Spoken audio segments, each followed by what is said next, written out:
न थके हैं कभी पैर, ना कभी हिम्मत हारी है, अरे जज्बा है ज़िंदगी में कुछ करने का, इसीलिए जनाब अभी भी सफ़र जारी है।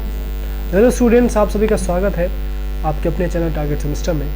मैं हूं अमृत राय और आज हम बात करने वाले हैं the law of diminishing marginal utility के विषय में। इसके पहले हमने आपको बताया था कि कंज्यूमर क्या होता है, कंज्यूमर के गुड्स एंड सर्विसेज को कंज्यूम करने के बाद उसको क्या डिराइव होता है, उसको हम क्या कहते हैं, utility, utility analysis, marginal utility, total utility, ये सारी चीज़ें हमने कवर कर रखी हैं। और हमने आपको एक और चीज़ बताया था कि कंज्यूमर इक्विलिब्रियम को स्टडी करने के लिए दो अप्रोचेज हैं, एक है अल्फ्रेड मार्शल अप्रोच और एक है JR. Higgs R.J.D. Elon approach, जिसको हम हिग्सियन एनालिसिस या फिर ऑर्डिनल यूटिलिटी अप्रोच भी कहते हैं। तो चलिए यहाँ पे बात कर लेते हैं the law of diminishing marginal utility की। सबसे पहले ये समझते हैं कि law of diminishing marginal utility कहाँ से आया, क्यों आया, किसने दिया। तो सबसे पहले कहाँ से आया, तो law of diminishing marginal utility, इसको हम शॉर्ट में लॉ ऑफ DMU कहते हैं। ये एक जर्मन इकोनॉमिस्ट, एक जर्मन इकोनॉमिस्ट ने दिया था और उन जर्मन इकोनॉमिस्ट का नाम था, आप लोग नोट कर लेंगे, H.S. Gozen was the German economist who gave this concept,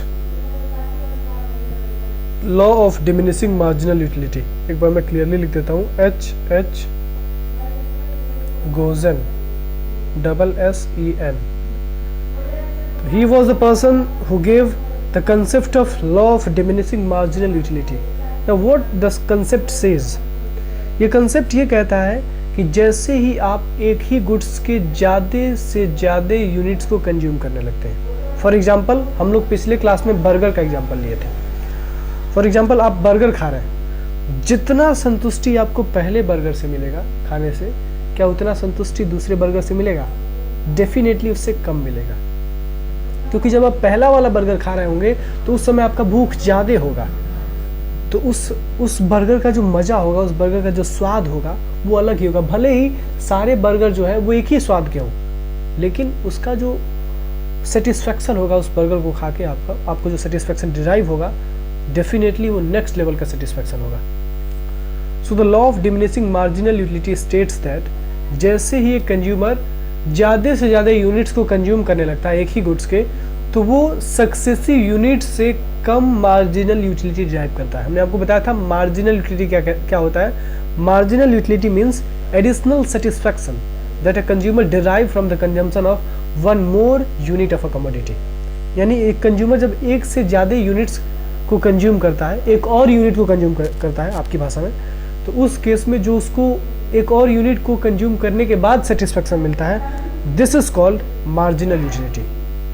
law of diminishing marginal utility ये कहता है कि जैसे जैसे कंज्यूमर एक ही गुड्स के मल्टीपल यूनिट्स को कंज्यूम करेगा, तो हर एक सक्सेसिव यूनिट से उसको कम मार्जिनल यूटिलिटी यानी कम एडिशनल सेटिस्फैक्शन डिराइव होगा। So the law of diminishing marginal utility describes a familiar and fundamental tendency of a human behaviour. अब हम यदि आपके वर्तमान जीवन की भी बात करें, तो जब आप कोई काम पहली बार करते हैं तो बहुत ज़्यादा आपको इंटरेस्ट आता है, लेकिन जब आप वही काम बार बार करने लगते हैं तो आपका इंटरेस्ट खत्म हो जाता है, कम हो जाता है। फॉर एग्जाम्पल, अब यदि आप किसी प्रोफेशनल कोर्स की तैयारी कर रहे हैं, तो जितना एनर्जी आपके पास फाउंडेशन में होता है, किसी भी CA फाउंडेशन या CS फाउंडेशन में, उससे कम एनर्जी हो जाता है CS इंटरमीडिएट में, इसलिए ज़्यादा बच्चे फेल हो जाते हैं। उसी प्रकार जब आप कोई भी गुड्स का पहला यूनिट कंज्यूम करते हैं तो आपको ज़्यादा सेटिस्फैक्शन डिराइव होता है, और जैसे ही आप सक्सेसिव यूनिट्स को कंज्यूम करना स्टार्ट करते हैं तो आपका एडिशनल सेटिस्फैक्शन गिरने लगता है, कम होने लगता है। So the law of diminishing marginal utility states that as a consumer consumes more and more units of a specific commodity, utility from successive units goes on diminishing। यानी जब एक कंज्यूमर एक ही कमोडिटी के ज़्यादा से ज़्यादा यूनिट्स को consume करने लगता है, तो जो यूटिलिटी यानी जो सेटिस्फैक्शन उसको हर यूनिट से डिराइव होता है वो कम होने लगता है। अब इसके एजम्पशंस क्या हैं, ये इंपॉर्टेंट है। What are the assumptions of law of diminishing marginal utility? तो सबसे पहली चीज़ ये है कि the goods that a consumer is consuming is homogeneous. Consumer जो भी गुड्स को कंज्यूम कर रहा है उनके उस गुड्स के सारे यूनिट्स होमोजीनियस हो। होमोजीनियस यानी सेम हो। यदि कंज्यूमर बर्गर खा रहा है तो जो बर्गर का स्वाद पहले बर्गर का जो स्वाद है वही सारे बर्गर का स्वाद होना चाहिए, ठीक है, मतलब होमोजीनियस होना चाहिए, सेम नेचर का होना चाहिए। The second one thing is that there is no time gap between consumption of the different units, मतलब टाइम गैप नहीं होना चाहिए। फॉर एग्जाम्पल यदि आपने एक बर्गर अभी खाया तो ऐसा नहीं करेंगे कि अगला बर्गर आप अगले दिन खाएंगे या फिर 4 घंटे बाद खाएंगे, तो फिर ये लॉ ऑफ डीएमिंग अप्लाई ही नहीं होगा। आप खुद सोच के देखिए कि जब आपने एक बर्गर खाया और फिर उसके बाद आपने 4 घंटे बाद एक बर्गर खाया तो दोनों में सेम सेटिस्फेक्शन आपको ड्राइव होगा, क्योंकि 4 घंटे बाद फिर आपको भूख लग जाएगी, ठीक है। तो टाइम गैप नहीं होना चाहिए। अगर टाइम गैप हुआ तो law of diminishing marginal utility practically apply नहीं हो पाएगा। तीसरी चीज, कंज्यूमर रेशनल होना चाहिए। कंज्यूमर कैसा होना चाहिए? कंज्यूमर रेशनल होना चाहिए। रेशनल मतलब सामान्य कंज्यूमर, जो सामान्य बुद्धि वाला है वैसा कंज्यूमर होना चाहिए। कोई पागल कंज्यूमर नहीं होना चाहिए, कोई इरेशनल कंज्यूमर नहीं होना चाहिए, ठीक है। और इरेशनल कंज्यूमर का मतलब एक और चीज मैं बता देता हूँ। रेशनल कंज्यूमर का मतलब ऐसा कंज्यूमर जो हमेशा अपने सेटिस्फैक्शन को मैक्सिमाइज करना चाहता है। क्या करना चाहता है? जो हमेशा अपने सेटिस्फैक्शन लेवल को मैक्सिमाइज करना चाहता है, वो अपनी संतुष्टि को ज़्यादा से ज़्यादा प्राप्त करना चाहता है, उसको हम रेशनल कंज्यूमर कहते हैं। चौथी चीज़, tastes, preferences and fashion remains unchanged, यानी जो कंज्यूमर है उसका टेस्ट, उसका प्रेफरेंस और उसका फैशन, ये सारी चीज़ें अनचेंज्ड रहें, यानी ये सारी चीज़ें बदले ना। पांचवी चीज़, consumers possess perfect knowledge of the price in the market, यानी कंज्यूमर के पास उस पर्टिकुलर गुड का कितना प्राइस है मार्केट में, इसका संपूर्ण ज्ञान होना चाहिए। यानी कंज्यूमर बहुत अच्छी तरीके से जानता है कि इस पर्टिकुलर गुड्स का क्या प्राइस है मार्केट में। सातवीं चीज, नो प्राइस चेंज, कोई प्राइस चेंज नहीं होना चाहिए। फॉर एग्जांपल यदि आपने पहला बर्गर खाया तो वो 20 रुपए का था, तो दूसरा बर्गर भी 20 रुपए का ही होना चाहिए, वो 15 रुपए का या फिर 50 रुपए का नहीं होना चाहिए। यदि ऐसा होता है तो उस केस में law of diminishing marginal utility apply नहीं होगा। It assumes law of marginal diminishing utility, यानी जो इसका अजम्पशन है वो ये भी है कि जैसे जैसे कंज्यूमर ज़्यादा से ज़्यादा यूनिट्स को कंज्यूम करने लगेगा तो उसका मार्जिनल यूटिलिटी यानी एडिशनल सेटिस्फैक्शन गिरने लगेगा। अगली चीज़, utilities of different commodities are independent of each other, यानी जो भी यूटिलिटी आप डिफरेंट कमोडिटीज से प्राप्त कर रहे हैं। फॉर एग्जांपल आप बर्गर खा रहे हैं, आप समोसा खा रहे हैं, at the same time burger भी खा रहे हैं, समोसा भी खा रहे हैं, तो बर्गर की जो यूटिलिटी है वो अलग होनी चाहिए और समोसा की जो यूटिलिटी है वो अलग होनी चाहिए। दोनों एक दूसरे से इंडिपेंडेंट होने चाहिए, डिपेंडेंट नहीं होने चाहिए। Point to be noted, the utility of different commodities should not dependent on each other, they should be independent. अब इसमें एक्सप्लेनेशन दिया गया, ये आपके काम का नहीं है, चलिए ये आपके काम का है। Ordinal utility approach. सबसे पहले एक बार हम आपको रिवाइज करवा देते हैं। हम क्या पढ़ रहे हैं? Consumer equilibrium.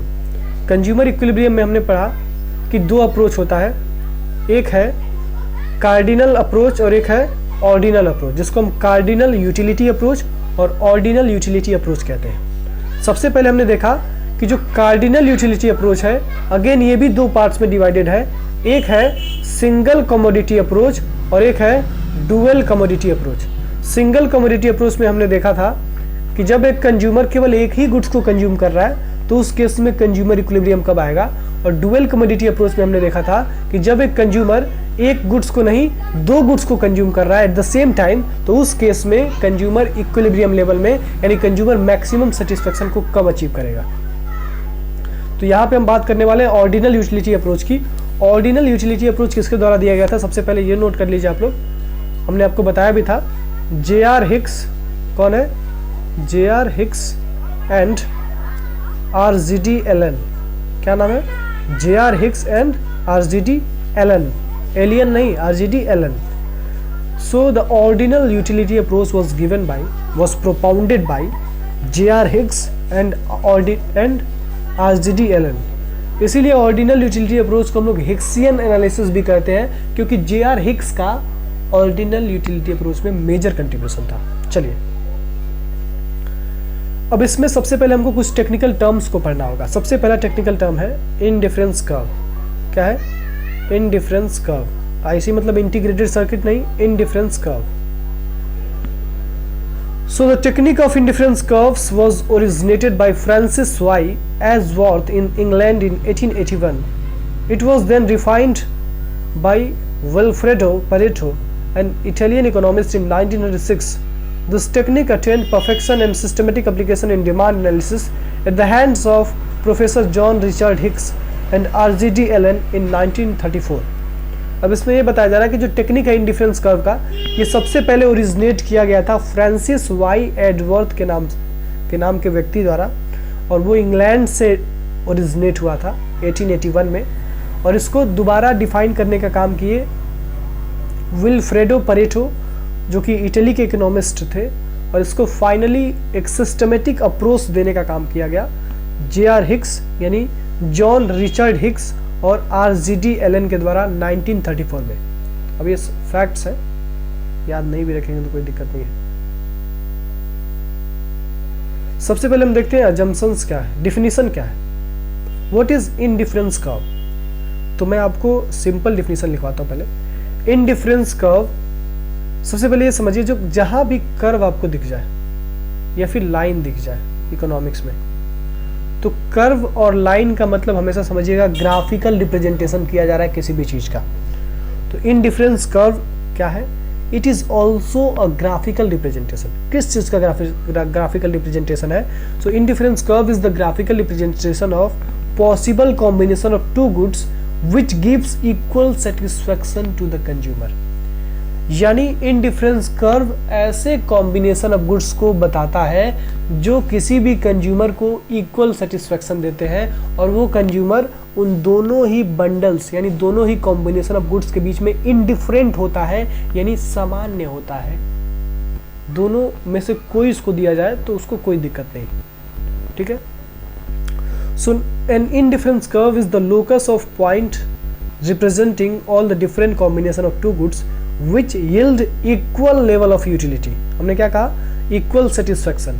तो यहाँ पे लिखा गया equal level of utility to consumer, उसको हम इंडिफरेंस कर्व कहते हैं। एंड इंडिफरेंस कर्व ऐसा होता है, अभी हम लोग देखेंगे भी इसको, कन्वेक्स शेप्ड होता है। Now what are the assumptions of ordinal utility approach?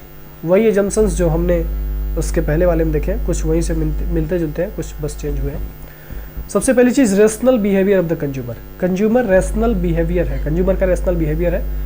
दूसरी चीज utility is ordinal. Utility cardinal नहीं है, ऑर्डिनल है। ऑर्डिनल मतलब यूटिलिटी को हम लोग नंबर्स के टर्म्स में मेजर नहीं कर सकते, यहाँ पे यूटिलिटी को हम लोग रैंक्स और प्रेफरेंसेस के टर्म्स में मेजर कर सकते हैं। तीसरी चीज diminishing marginal rate of substitution apply होता है यहाँ पे। अब मार्जिनल रेट ऑफ सब्सटीट्यूशन का मतलब हम बताएंगे आगे। चौथी चीज कंसिस्टेंसी इन चॉइस, यानी जो हमारा कंज्यूमर है वो कंसिस्टेंटली एक ही प्रकार के बंडल्स या फिर कॉम्बिनेशन ऑफ गुड्स को चॉइस करता है, चूज करता है। अगली चीज है transitivity in choice making and goods consumed are substitutable, यानी जो भी गुड्स कंज्यूम किया जा रहा है वो सब्स्टिट्यूट किया जा सकते हैं। जैसे हमने आपको बताया कि दोनों बंडल्स में सेम सेटिस्फेक्शन मिल रहा है, तो यदि एक कंज्यूमर को पहले बंडल से संतुष्टि नहीं मिल रहा है तो वो उस बंडल को दूसरे बंडल से सब्स्टिट्यूट कर सकता है। सब्स्टिट्यूट यानी रिप्लेस कर सकता है, उसको उसका स्थानांतरण कर सकता है, पहले बंडल को कंज्यूम ना करते हुए दूसरे बंडल को कंज्यूम कर सकता है। अब यहाँ पे इंडिफरेंस कर्व बना के बताया गया। देखिए हमने आपको बताया था कि कॉन्वेक्स शेप्ड होता है, कॉन्वेक्स शेप्ड होता है और ये डाउनवर्ड स्लोपिंग होता है। इसमें दो चीजें दिख रही हैं। सबसे पहली चीज तो ये कॉन्वेक्स शेप्ड है और दूसरी चीज ये डाउनवर्ड स्लोपिंग है। अब इंडिफरेंस मैप क्या होता है? इंडिफरेंस मैप मतलब जब एक ही ग्राफ पे एक से ज्यादा इंडिफरेंस कर्व बनाए जाते हैं, जैसे यहाँ पे 3 बनाए गए हैं, उसको हम इंडिफरेंस मैप कहते हैं। Indifference map means when 2 or more than 2 indifference curves are plotted on the same graph, this is called indifference map। अब ये पॉइंट इंपॉर्टेंट है, प्रॉपर्टीज ऑफ इंडिफरेंस कर्व। हमने आपको बताया इंडिफरेंस कर्व क्या होता है, नेगेटिवली यानी डाउनवर्ड स्लोप होता है, डाउनवर्ड स्लोपिंग होता है, ये नीचे की तरफ आता है। हमने आपको बताया कि जो इंडिफरेंस कर्व है वो इसी प्रकार होता है। देख रहे हैं आप ऊपर से नीचे की तरफ, ऊपर से नीचे की तरफ आपका इंडिफरेंस कर्व आ रहा है, इस प्रकार से इसका मूवमेंट है, डाउनवर्ड मूवमेंट है, इसलिए इसको नेगेटिवली स्लोप भी कह सकते हैं, डाउनवर्ड स्लोपिंग भी कह सकते हैं। The second one property of indifference curve is that indifference curves are convex to the origin। Convex यानी इस प्रकार का उनका स्ट्रक्चर होता है। जैसे आपने बचपन में क्लास 10th में 9th में कॉनकेव और कॉन्वेक्स का कंसेप्ट पढ़ा होगा, concave mirror, convex mirror, concave lens, convex lens. उसी प्रकार से यहाँ पे कॉनकेव ये एक फिगर है, ठीक है, कॉन्वेक्स है सॉरी। तो यहाँ पे जो आपका इंडिफरेंस कर्व होता है वो ओरिजिन से, ओरिजिन यानी यहाँ से, इस यहाँ से देखें हम तो कॉन्वेक्स होता है। कहाँ से? ओरिजिन से। So indifference curve is convex to the origin. Now the third one feature is that two indifference curves can never intersect each other, यानी दो इंडिफरेंस कर्व्स कभी एक दूसरे को इंटरसेक्ट नहीं कर सकते, काट नहीं सकते हैं, ठीक है। So the two indifference curves can never intersect each other, this is also a feature of indifference curve. चौथी चीज, higher indifference curve represent higher level of satisfaction, यानी जितना ऊपर आपका इंडिफरेंस कर्व होगा उतना ही ज़्यादा वो सेटिस्फैक्शन लेवल को रिप्रेजेंट करेगा। यानी if you are going to select those bundles or those combination of goods which are on the higher indifference curve, then definitely you are going to get the more level of satisfaction from this combination of goods। यानी जब भी आप higher indifference curve की बात करेंगे तो वहाँ पे जो भी कॉम्बिनेशंस प्लॉट किए जाएंगे उन कॉम्बिनेशन से आपको higher level of satisfaction derive होगा, यानी ज़्यादा संतुष्टि मिलेगी। पांचवा, indifference curve must have a negative slope. जो इंडिफरेंस कर्व होना चाहिए वो कभी पॉजिटिवली या वर्टिकली या फिर हॉरिजॉन्टली इसका स्लोप नहीं होना चाहिए, इसका स्लोप हमेशा नेगेटिव होना चाहिए, यानी डाउनवर्ड होना चाहिए। Indifference curve do not touch the horizontal और वर्टिकल एक्सिस। एक और चीज, इंडिफरेंस कर्व कभी भी एक्सिस को टच नहीं करता है, चाहे हम एक्स एक्सिस की बात करें या फिर हम वाई एक्सिस की बात करें। हमेशा याद रखना है कि इंडिफरेंस कर्व एक्स एक्सिस यानी हॉरिजॉन्टल एक्सिस और वर्टिकल एक्सिस को कभी टच नहीं करता है। सबसे पहली चीज क्या होता है, इंडिफरेंस कर्व डाउनवर्ड स्लोपिंग होता है। दूसरी चीज, indifference curve convex to the origin होता है। तीसरी चीज, इंडिफरेंस कर्व, दो इंडिफरेंस कर्व कभी एक दूसरे को काट नहीं सकते हैं। पांचवी चीज, higher indifference curve represent higher level of satisfaction. जितना ऊंचा इंडिफरेंस कर्व होता है उतना ही ज़्यादा लेवल ऑफ सेटिस्फैक्शन को रिप्रेजेंट करता है। और छठवीं चीज, इंडिफरेंस कर्व कभी भी हॉरिजॉन्टल और वर्टिकल एक्सिस को यानी एक्स और वाई एक्सिस को टच नहीं करता है।